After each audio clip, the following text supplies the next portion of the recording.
আজকে আমরা আছি নেত্রকোনা বাংলাদেশ ও ভারত সীমান্তের বর্ডার এলাকায়। আপনাদের একটু ঘুরে দেখাবো বর্তমানে বাংলাদেশ ও ভারতের যে কোন্দল, এই কোন্দলের মাঝেও আমরা বর্ডারের কাছাকাছি যে এটার অবস্থান আপনাদের দেখানোর চেষ্টা করব। চলুন আমরা যাই বাংলাদেশ ভারতের বর্ডার এলাকায়।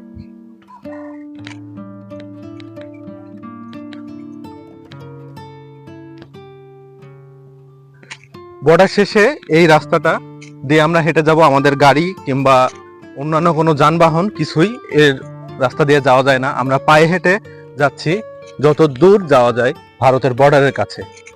দূরে যে সীমান্ত আমরা দেখতে পাচ্ছি এটাই আমার জানা মতে ভারতের বর্ডার।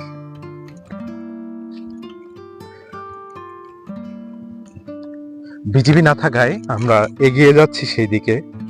যদিও আমি যেখান থেকে ভিডিওটা শুরু করেছি সেখানে লেখা ছিল অতিক্রম করা নিষেধ, আদেশ ক্রমে কর্তৃপক্ষ। তবুও আমরা একটা সুযোগের সন্ধানে ছিলাম অনেকক্ষণ। সেই সুযোগ পেয়েই আমরা এগিয়ে যাচ্ছি ধীরে ধীরে বর্ডারের দিকে।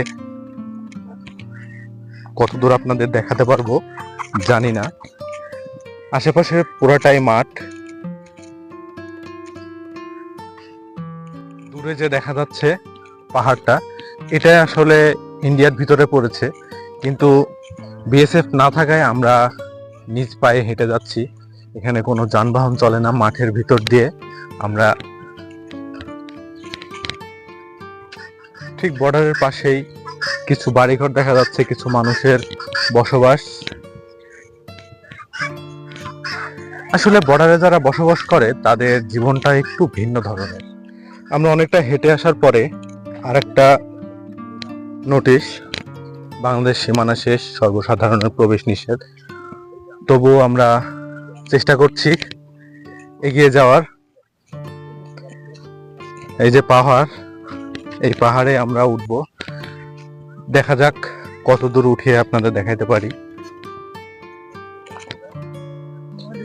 ভাই ওপরে উঠা যাচ্ছে?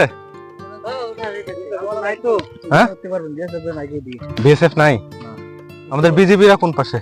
বিজেপি এখন তো আসে নাই, আসবে কিছুদিন পরে।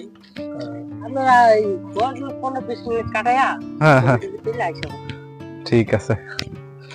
আমরা এখানকার স্থানীয় যিনি আছে, যারা এখানে বসবাস করে, তাদের কাছ থেকে একটু জানার চেষ্টা করলাম যে আমরা যেতে পারবো কিনা।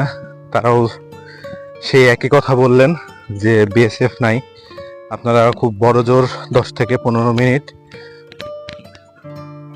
থাকতে পারবেন। আমরা এখন পাহাড়ে উঠবো। পাহাড়ে ওঠার সময় একটু ভিডিও করে আপনাদের দেখা যাচ্ছি। এটা ভারতের বর্ডারের পাহাড়। চলুন আমরা একটু উঠে।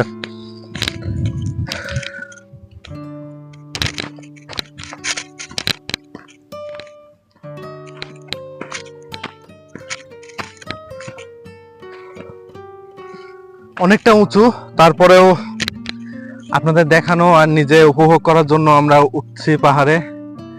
যদিও বিএসএফ কখন আসবে, কখন আমরা ধরা পড়ে যাব বুঝতেছি না।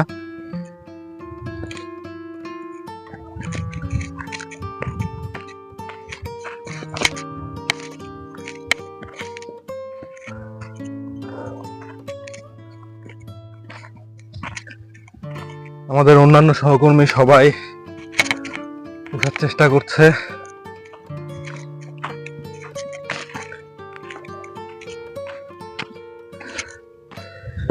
সত্যি পাহাড়ে ওঠার অভিজ্ঞতাটা একটু অন্যরকম। আমরা যারা কখনো পাহাড়ে উঠি নাই কিংবা ওঠার অভিজ্ঞতা নাই, তাদের জন্য বেশি কষ্টকর। যদিও এখানে যারা বসবাস করেন তাদের জন্য অনেক সহজ, তারা অভ্যস্ত, এক কথায় বলা চলে। আমরা কতটা উপরে একটু দেখাই।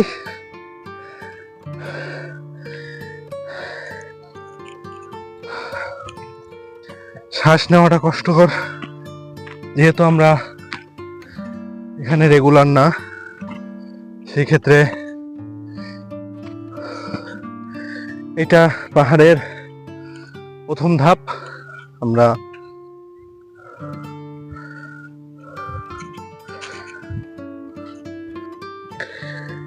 অনেকদিন পরে আসলে আসা কোনো পাহাড়ে কিংবা কোনো বর্ডার এলাকায়, যদিও চুরি করে আসা।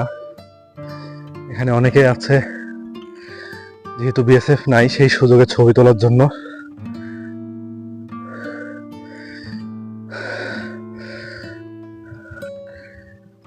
সত্যি বলতে আমার পাহাড়ে ওঠার অভিজ্ঞতা খুবই কম, বলতে পারেন নাই বললেই চলে।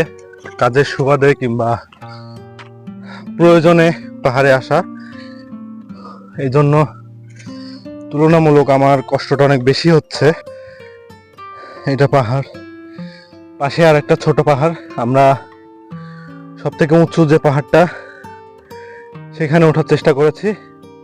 আমি রীতিমতো পাহাড়ের একটা পর্যায়ে এসে বসে গেছি, কারণ আমরা আসলে অভ্যস্ত না, যে কারণে আর উপরে ওঠাটা খুব কষ্টদায়ক হয়ে যাচ্ছে। আমাদের অনেক সহকর্মী এখানকার অনেকেই পাহাড়ে উঠতে উঠতে মাঝপথে বসে একটু অপেক্ষা করে, কারণ পাহাড়টা অনেক উঁচু। আসলে আমরা নেত্রকোনার কোন পাশটায় আছি এটা বলা যাচ্ছে না, একটু নিরাপত্তার স্বার্থে। আর যেহেতু বিএসএফ নেই, আমাদের বিজিবি অনেকটাই দূরে, তাদের চক্ষু আড়াল করে আমরা পাহাড়ে উঠেছি। আপনাদের একটু দেখাই, আমাদের কয়েকজন সহকর্মী উপরে উঠছে, তাদের অবস্থাও খুব একটা ভালো না, সবাই হাঁপায়ে গেছে। উপরে উঠছে আর কিছুক্ষণ করে রেস্ট নিয়ে নিয়ে তারপরে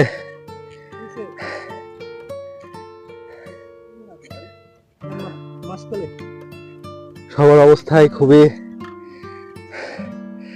দাদা কেমন লাগতেছে?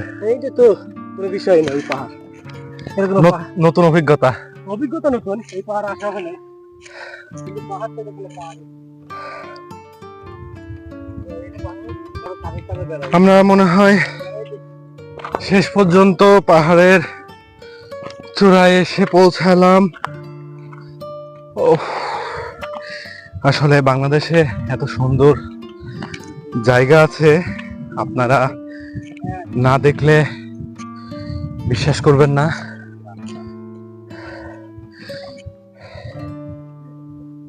ইন্ডিয়ার রাস্তা,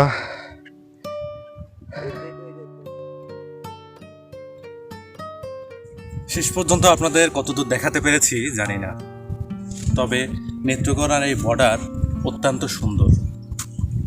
বর্ডার বলবো না, আসলে পাহাড় থেকে আমরা যত দূর চোখ যাচ্ছে আমাদের দেশের সৌন্দর্যটা ফুটে উঠছে। বাংলাদেশে এত সুন্দর সুন্দর জায়গা আছে যেটা আমরা হয়তো দেখে শেষ করতে পারি, কিন্তু দেশের বাইরে আমরা সবসময় পর্যটন এলাকাগুলো ঘুরতে যাই, কিন্তু আমাদের দেশের ভিতরে, আমাদের মা ও মাটির ভিতরে এত সুন্দর জায়গা, এত সুন্দর পরিবেশ আছে যেটা এখনো আমরা নষ্ট করতে পারিনি। কেন নষ্ট করতে পারিনি বললাম, সিলেটে সাদা পাথরের কথা নিশ্চয়ই মনে আছে। ওইটা আমরা মানুষ নিজের ইচ্ছায় নিজের লাভের জন্য নষ্ট করে ফেলেছি। কিন্তু আমরা আজকে যেখানে উঠলাম এটা পুরোটাই প্রাকৃতিকভাবে তৈরি। আপনাদের সবার কাছে অনুরোধ থাকবে, আপনারা সবাই একবার হলেও দেশের পর্যটন জায়গা, দেশের বর্ডার, দেশের পাহাড়, দেশের সব জায়গাগুলো একবার করে ঘুরে দেখবেন। হয়তোবা এমনও কিছু আছে আমাদের না দেখা যেটা দেশের বাহিরেও আমরা কখনো পাবো না। আমাদের দেশকে ভালোবেসে আমরা আমাদের পরিবেশ, আমাদের প্রকৃতি সব কিছু ঠিক রাখবো। তবে হ্যাঁ, আমরা যেমন লুকোচুরি করে এসেছি এরকম লুকোচুরি করে না। আপনারা অবশ্যই আসবেন বিএসএফ এবং বিজিবির সবার অনুমতি নিয়ে, যেন আপনাদের কোনো সমস্যা না হয়। আমরা ঠিক যতটুকু দেখাতে পেরেছি তার থেকেও অনেক বেশি আপনারা দেখবেন। সবাই ভালো থাকবেন, সুস্থ থাকবেন।